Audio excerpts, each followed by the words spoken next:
ଦେଖନ୍ତୁ ଏତେ ମାତ୍ରାରେ ନିଆଁ ଲାଗିଛି ଯେ ଯେଉଁଟାକି ଦିନ ଆସିକି 11:30 ହେଲାଣି କିନ୍ତୁ ଧୂଆଁର ପ୍ରଭାବ କମୁନି, ଆଖି ପଡ଼ୁଛି, କୌଣସି ମାନେ ଅସହ୍ୟ ଲାଗୁଛି। ଯେଉଁଟାକି ଏତେ ମାତ୍ରାରେ ନିଆଁ ଲାଗିଛି, ଗତକାଲି ଲାଗିଥିଲା, ଗତକାଲି ଠାରୁ ଆଜି କ'ଣ ମୁଁ ଯେଉଁଟାକି ଦେଖୁଛି 30ରୁ ଉପରକୁ ନିଆଁ ଲାଗିଛି। ଏଥିରେ କ୍ଷତି ହେବ କାହାର?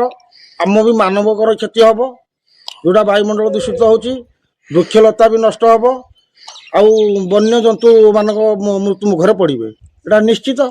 ଯେଉଁଟାକି ସ୍ୱାସ୍ଥ୍ୟ ରୋଗୀମାନଙ୍କ ତାଙ୍କ ସ୍ୱାସ୍ଥ୍ୟ ମାନେ ଖରାପ ହେବ। ମୁଁ ଏତିକି କହିବି, ଯେଉଁଟାକି ଯେଉଁମାନେ ମହୁଲ ଗୋଟାଇବା ପାଇଁ ଜଙ୍ଗଲ ପୋଡ଼ୁଛନ୍ତି ବା କିଏ ବିଡ଼ି ଖାଇକି ଡିଆସିଲ୍ ପକାଇଦେଲା କି କ'ଣ କଲା, ଏଇଥି ମଧ୍ୟରୁ ମଧ୍ୟ ଜଙ୍ଗଲ ହେଉଛି, କିଏ ଖୁସିରେ ବି ଲଗାଇ ଦେଉଛନ୍ତି।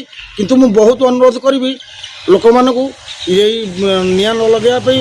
ଆମେ ସଚେତନତା ହେଲେ ଆମର ବାୟୁମଣ୍ଡଳ ଦୂଷିତ ହେବ ନାହିଁ, ଭଲରେ ଆମେ ରହିବା ବୋଲିକି ସ୍ୱାସ୍ଥ୍ୟ ପକ୍ଷେ ଭଲ ହେବ ବୋଲି ମୁଁ ଭାବୁଛି।